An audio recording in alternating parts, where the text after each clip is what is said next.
День для девчонок и мальчишек, отдыхающих в лагере «Костер», начинался как обычно. И вдруг включились сирены и по громкой связи объявили, что всем необходимо срочно эвакуироваться. Ребята организованно проследовали за своими воспитателями и вожатыми на площадку, на которой состоялась экстренная линейка. Лагерь в составе 190 человек на линейке построен. 7 отрядов присутствуют. Уважаемые вожатые воспитатели лагеря, во время эвакуации прошу вас занять играми детей до подъезда правоохранительных служб. Маршрут эвакуации был отработан на отлично. Теперь дело за сотрудниками специальных служб. Начальник отдела по делам гражданской обороны и чрезвычайным ситуациям администрации города Игорь Зборовский рассказал ребятам о сложившейся в лагере чрезвычайной ситуации. На территории лагеря в 11 часов было обнаружено предмет, напоминающий взрывное устройство. Сотрудники правоохранительных органов оцепили территорию вокруг подозрительного предмета. Затем его обследовала специально обученная собака. Было обнаружено взрывное устройство. К несчастью, оно сработало, и начался пожар. Тут же к работе приступили сотрудники МЧС и начали ликвидировать очаг возгорания.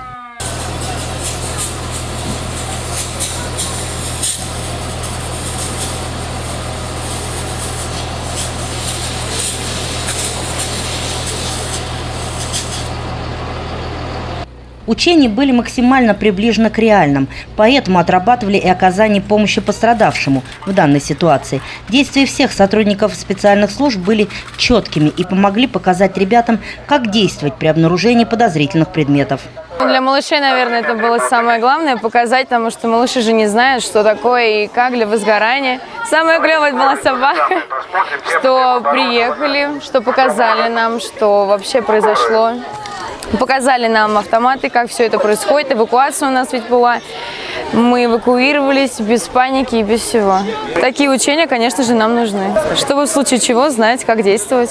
Эти учения нужны для того, чтобы в следующий раз знать, что будет, если будет такая ситуация, и не пугаться всего, что произойдет.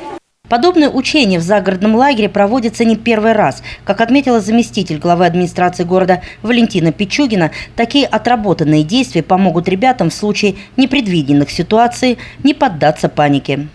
Впечатление даже у меня просто колоссальное. Я думаю, что это не то, что интересно, это очень полезно. И нашим деткам, конечно, нужно такие учения проводить. Мы планируем эти учения проводить в каждую смену, то есть в каждой смене летом такие учения будут проведены.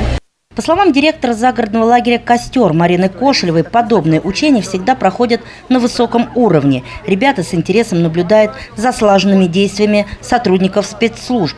По окончании учений девчонки и мальчишки смогли детально рассмотреть, как оборудована спецтехника. Сотрудники всех наших служб дали детям уникальную возможность посмотреть и машины, и новую амуницию, и все-все-все. Они все потрогали своими ручками, посмотрели, как это работает, как в действии применяются те или иные средства. Ну и, естественно, все детишки, сами видите, что довольны, счастливы, рады и готовы принимать их практически каждый день, лишь бы приезжали. Кристина Маркова, Евгений Краснов, Котовские новости.